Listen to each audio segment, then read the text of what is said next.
Guys, deluded. YouTube's N'Golo Kante, YouTube's Lucas Torreira, and all of them things.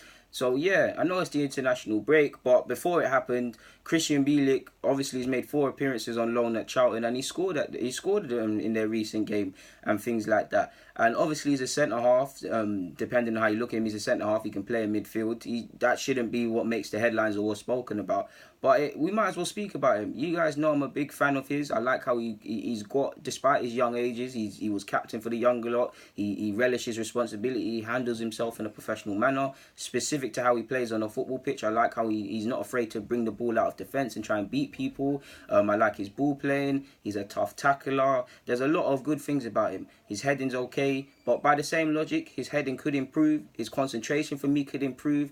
His standards could stay the same throughout the game, because I don't want to say when he gets tired, but at times he overindulges, tries to beat one too many men, play passes that doesn't need to be passed, and it's nice that he's brave, but at times it's unneeded, and it's all about balance and things like that. Because in any player, you need to be able to, the senior manager needs to be able to control you and say that I can trust you on a football pitch. And it's nice to, again, especially specific to Arsenal, if you're playing out from the back, you need people to be brave, but it's all about balance. It's all about give and take. You defend first and do them other things. But he's gone out on loan to Charlton. He arrived there at 16, 17 with a lot of fanfare. I mean, I've told you I've spoken to an Arsenal scout before, and they said they were confident about him, as they should be. Fast forward, he's 21. He's turning 21 in January, and he's 20 years of age. His contract runs out in 2020, I believe, at Arsenal. So give or take, there's a lot of reason for him to kind of start kicking on a bit. He's been held off and killed by injuries in the last couple of seasons. He got going at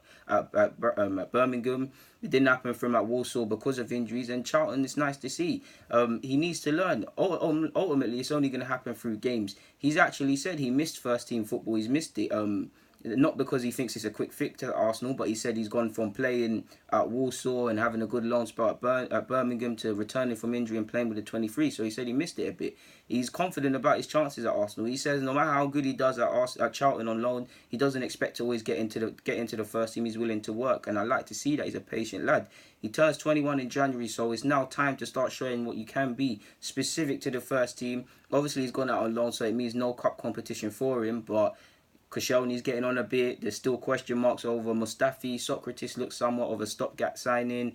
Mavropanos, Holding, Callum Chambers gone out on loan. They're all still untested. I don't want to say untested in that we know what they're about, but they haven't developed. So there's a good chance for him to get into the side. On top of that, because of how Unai Emery likes to play football, he likes to play out from the back. He likes players that can play a couple positions, and you could even force Bielik at right back. I wouldn't do it. You could play him in the free. You could play him in defensive midfield. So he's shown there are stuff for him to have going forward, to make it at Arsenal. If I'm him, and I'm eyeing just based on how Poland is not his national side. Poland played at the World Cup. They look in disarray. Lewandowski weren't on fire. A lot of players don't look like they're cut out for that great sporting nation and proud sporting fans.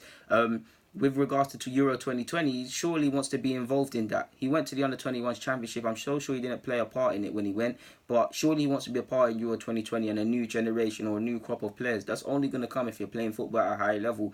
So I don't know if he has a future at Arsenal in regards to, if I was him, I'd be considering a move away because I ain't got time to wait. But if I'm Arsenal, I want to bring him in. But the same logic, we need another centre-half. The existing playing staff aren't playing on fire.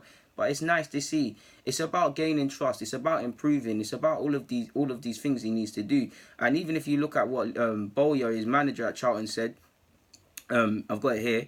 He's a very good player. That's why we wanted to bring him in. He's good at everything. He can play centre half. He can play in the middle of the park, and he's shown that he's very good on the ball. But sometimes he took too many touches. But that's under 23 football for you.